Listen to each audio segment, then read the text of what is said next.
What happens when royalty meets reality TV and refuses to play by the rules? In just 38 seconds, a simple weather question turned into the most explosive morning show meltdown ever caught on live television. Good Morning America's studio lights were bright that morning, the camera crew ready, the audience settled into their seats. Sam Champion, the beloved meteorologist and host known for his warmth and professionalism, sat across from his guest, Meghan Markle. What should have been a light-hearted conversation about her latest charitable endeavors was about to become something nobody saw coming. Sam started the segment with his signature smile, welcoming viewers back from the commercial break. "We're here with our special guest this morning," he said, his voice carrying that familiar friendly tone millions of Americans trusted. "Thanks so much for joining us today. I thought we'd start with something fun. You've spent time in both California and the UK. What do you miss most about the weather in each place?" It seemed innocent enough, a softball question, the kind of easy conversation starter that fills morning television. But Meghan's expression shifted immediately. Her eyes narrowed. She leaned back in her chair, crossing her arms. "Really?" she said, her voice dripping with disdain. "That's what you want to ask me? The weather?" Sam's smile faltered for just a moment, but he recovered quickly. Professional to his core, he tried to steer things back on track. "Well, I am the weather guy," he said with a light chuckle, attempting to diffuse the sudden tension. "But we can certainly talk about whatever you'd like. Tell us about your new initiative." "My new initiative," Meghan repeated, her tone mocking. "You mean the one your producers clearly didn't bother researching? Because if they had, you'd know it's not new. It's been running for 8 months. The studio audience fell silent. You could feel the temperature in the room drop. Sam maintained his composure, his years of live television experience kicking in. "You're absolutely right. I apologize for that. It's been running for 8 months. Why don't you tell our viewers what it's all about?" But Meghan wasn't interested in moving forward. She was just getting started. "This is exactly the problem," she continued, her voice rising. "The media claims they want to cover substantive work, but then I come on shows like this and get asked about the weather. Do you ask your male guests about the weather, Sam?" Sam kept his composure, his hands folded calmly on the desk. "Actually, yes. I've asked everyone from Tom Hanks to President Obama about weather. It's kind of my thing."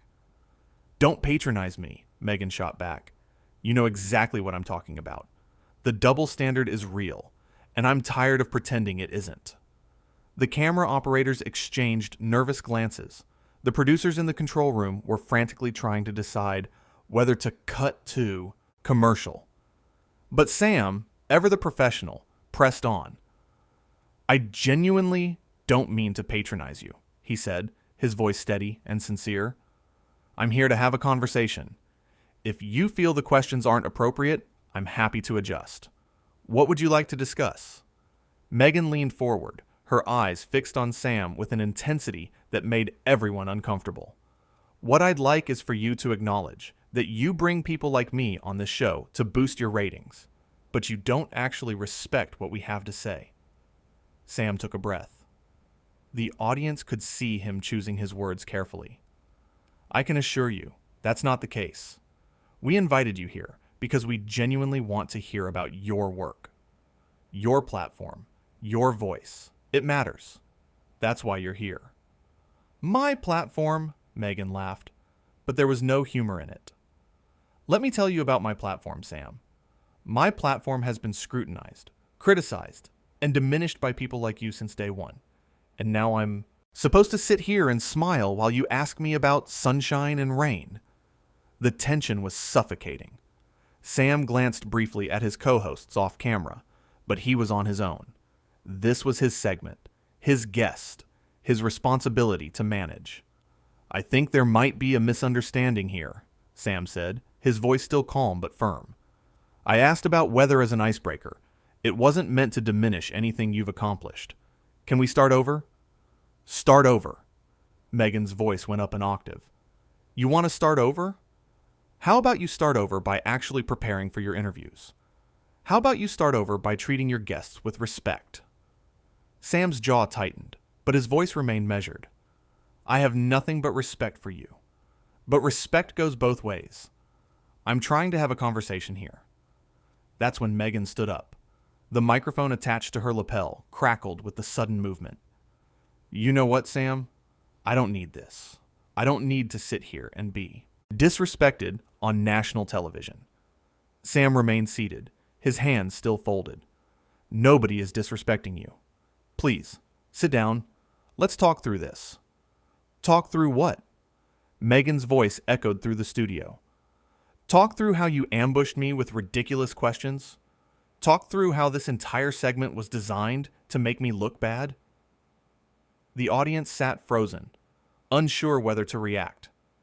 This wasn't entertainment anymore. This was uncomfortable. This was real. Sam finally stood, his tall frame unfolding slowly. His face showed concern, not anger. I think you're misinterpreting the situation, he said quietly. Nobody ambushed you.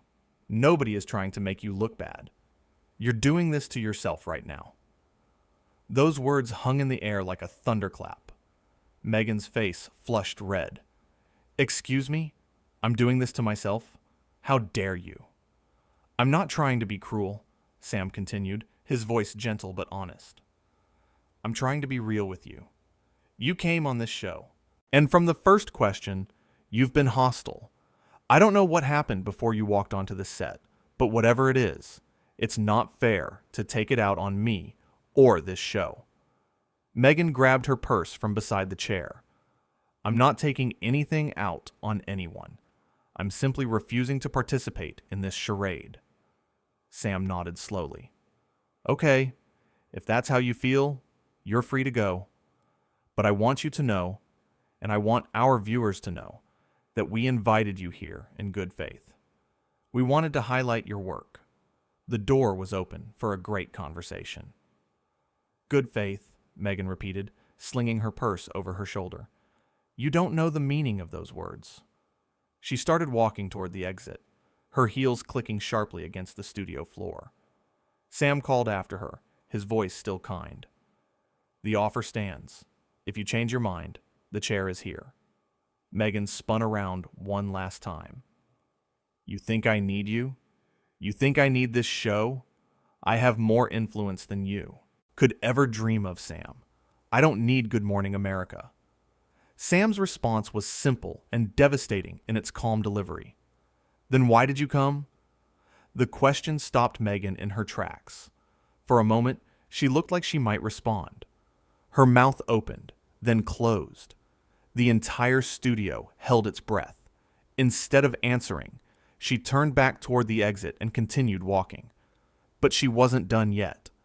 As she reached the edge of the set, she turned to face the camera directly, bypassing Sam entirely.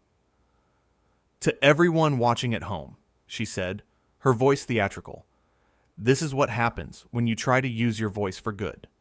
This is what happens when you refuse to be silenced. They try to make you look crazy. They try to make you look difficult.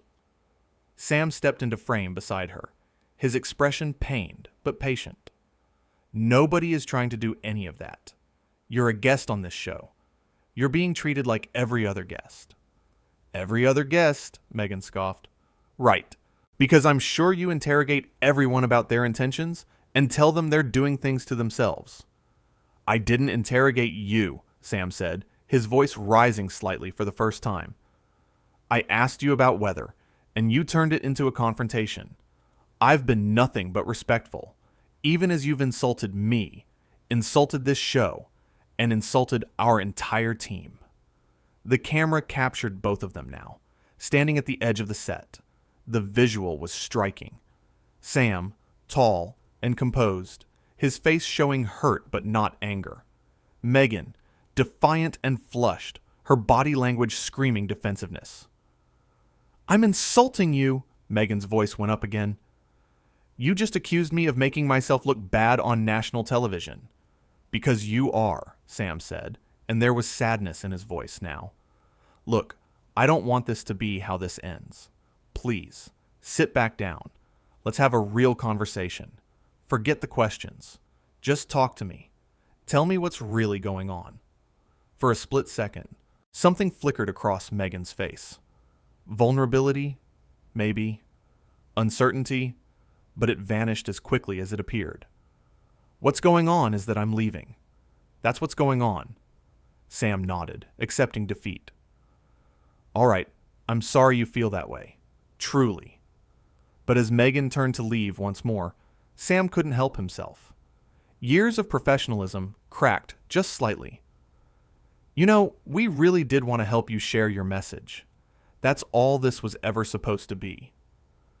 Meghan whirled around one final time, her finger pointed at Sam. "Help me? You can't help me, Sam. Nobody on this show can help me. You're all part of the same machine that's been trying to destroy me from the beginning." Sam's shoulders dropped. "What machine? We're a morning show. We make coffee segments and interview authors, and yes, talk about the weather. There's no conspiracy here." "Of course you'd say that," Meghan said. "You're part of it. You benefit from it." A producer finally stepped onto the set, approaching cautiously. "Maybe we should take 5, he suggested quietly. Meghan turned her attention to the producer. "There's no need for 5 minutes or 5 seconds. I'm done here." Sam tried one more time. "Look, clearly there's been a breakdown in communication. Can we just pause, take a breath, and figure this out?" "Figure what out, Sam? How to make me comply? How to make me play along with your narrative?" "There is no narrative." Sam's frustration finally broke through, though his voice remained controlled. "You walked onto this set with an attitude. I've done nothing but try to make this work. Nothing." Meghan's laugh was sharp and bitter. "Right. The poor innocent host. How convenient for you that the cameras are rolling to capture your version of events." "The cameras capture what's happening," Sam said. "And what's happening is that you're melting down over a question about weather." "Don't you dare minimize this," Meghan snapped. "This isn't about weather. And you know it." Sam spread his hands. "Then what is it about? Please, enlighten me, because I genuinely don't understand." Meghan's eyes blazed. "It's about respect. It's about being seen. It's about not being reduced to sound bites and fluff pieces." "Then give us something real." Sam's voice carried real emotion now. "Sit down. Talk. Share your truth. I'm listening. America is listening. But you have to actually engage." For the longest moment of the entire exchange, Meghan stood silent. The studio was so quiet you could hear the buzz of the overhead lights. Everyone waited to see what would happen next. Then Meghan's phone buzzed in her purse. She pulled it out, glanced at the screen, and something in her expression hardened even further. "I have to go," she said, her voice suddenly flat. "Of course you do," Sam said, and the disappointment in his voice was unmistakable. Meghan's head snapped up. "What's that supposed to mean?" Sam shook his head. "Nothing. It means nothing. Go ahead. Do what you need to do." "No. Say what you were going to say," Meghan demanded. "You clearly have an opinion." Sam looked directly at her, his eyes tired. "My opinion is that you came here looking for a fight. I don't know why. Maybe something happened before you got here. Maybe you're dealing with things I don't understand. But you weren't interested in having a conversation from the moment you sat down."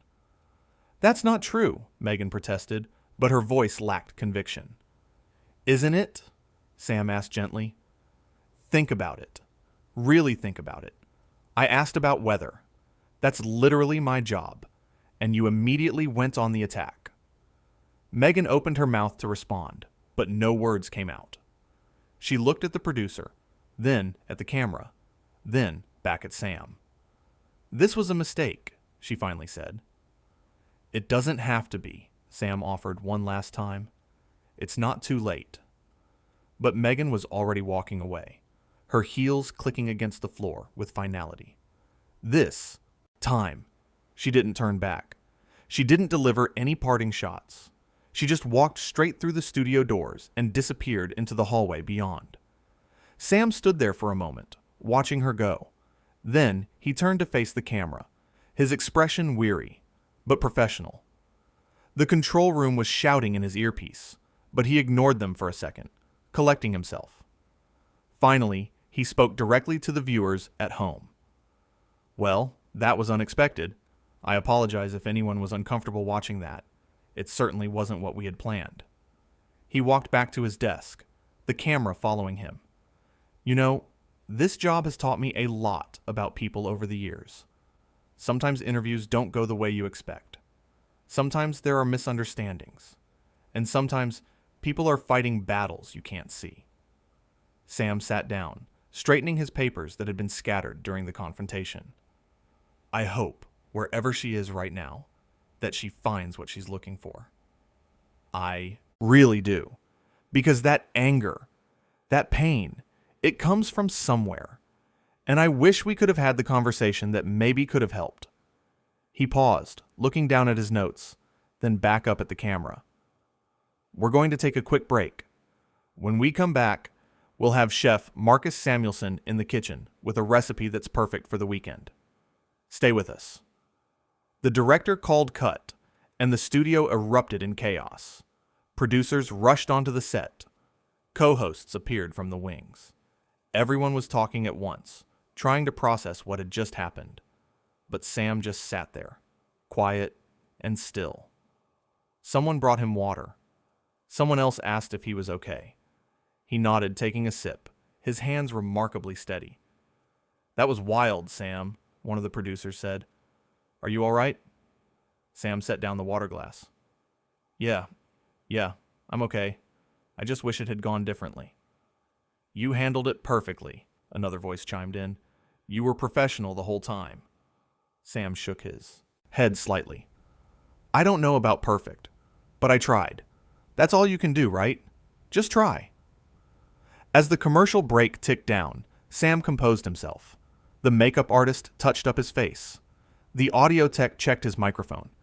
And when the cameras rolled again, he was back. Warm, professional, welcoming. The consummate host. But everyone who witnessed what happened in those minutes knew they had seen something rare. They had seen a collision between expectation and reality. Between someone seeking a platform and someone trying to provide one. Between two people who, for whatever reason, could not find common ground.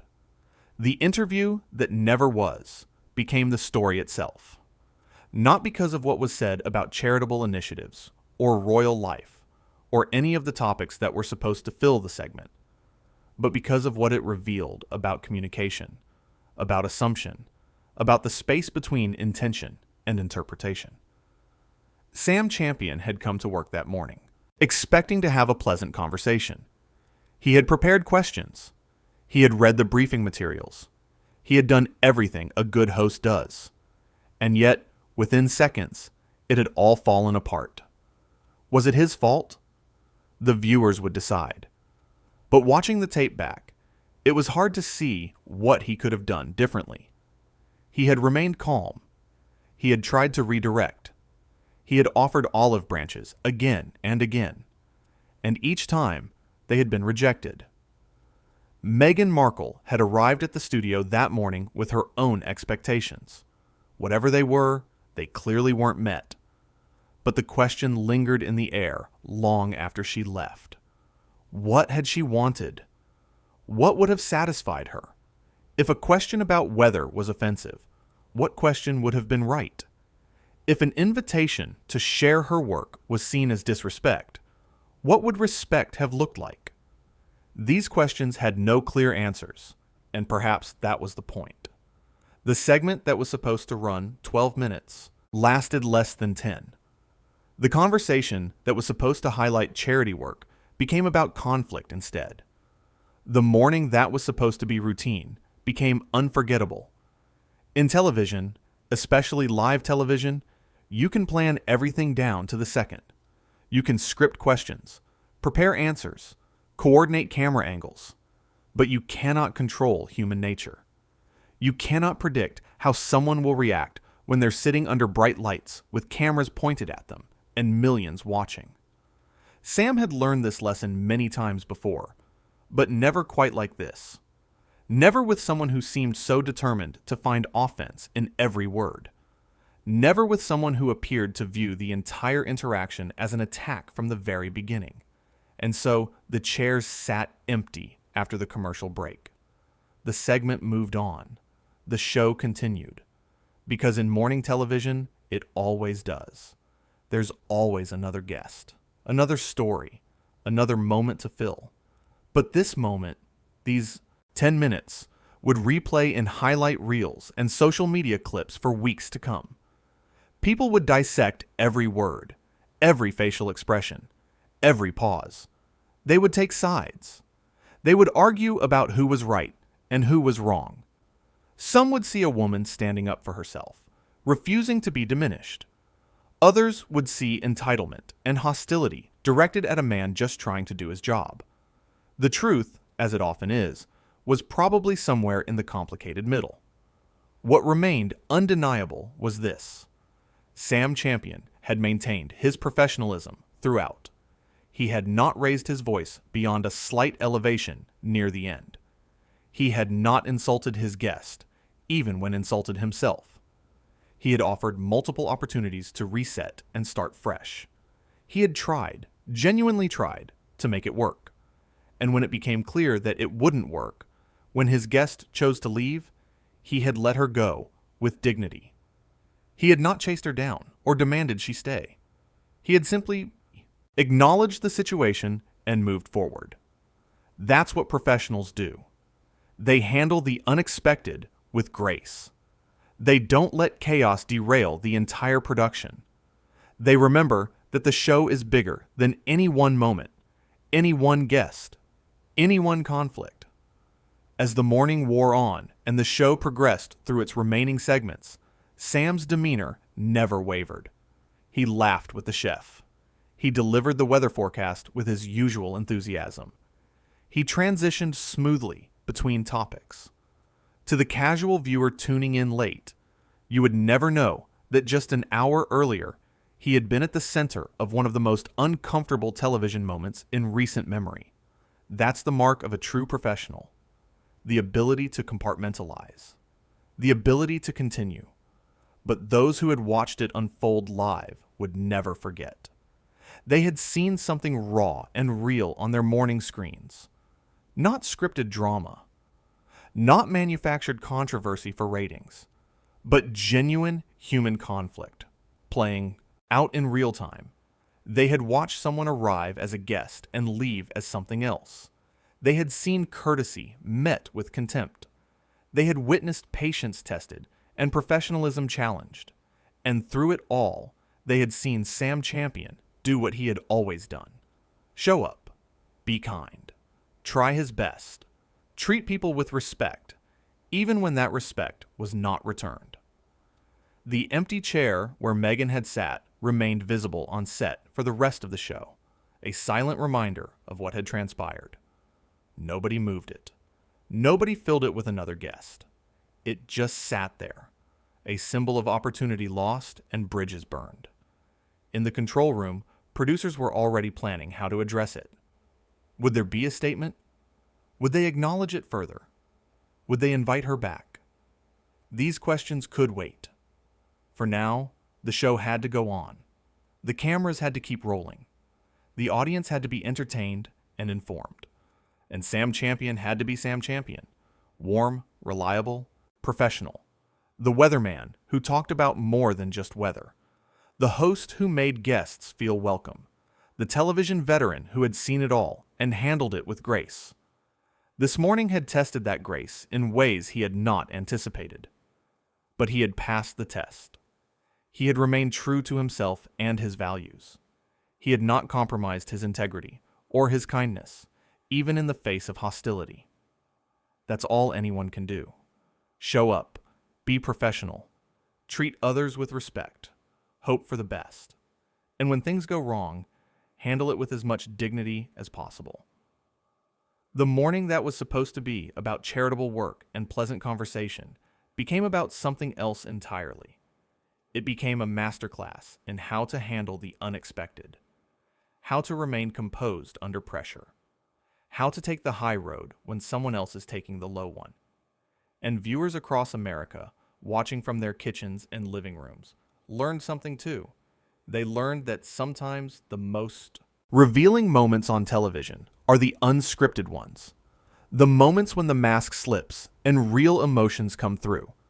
They saw two people, two very different approaches to conflict. One seeking to escalate, to make a point, to walk away. The other seeking to de-escalate, to find common ground, to make it work. History would record what happened. The cameras had captured every second, but the interpretation, the meaning, the lessons learned, those would be debated long after the studio lights dimmed and the crew went home. One thing remained certain. Good Morning America's set had witnessed something extraordinary that day. Not the planned, polished segment about giving back and making a difference, but something more human, more complex, more real. And Sam Champion, the man at the center of it all, had shown America exactly why he had been trusted with that desk for so many years. Not because he never faced difficult situations, but because when he did, he handled them with the grace and professionalism that had become his trademark. The show faded to credits. The audience filed out. The crew began breaking down the set. But the ripples from those 10 minutes would spread far beyond that studio, far beyond that morning. They would spark conversations about respect and expectations, about media and celebrity, about communication and conflict. They would be analyzed and discussed and debated. But for Sam, as he finally removed his microphone and headed to his dressing room, it was simply another day at the office. A difficult one, certainly. An unexpected one, absolutely. But still, just another day.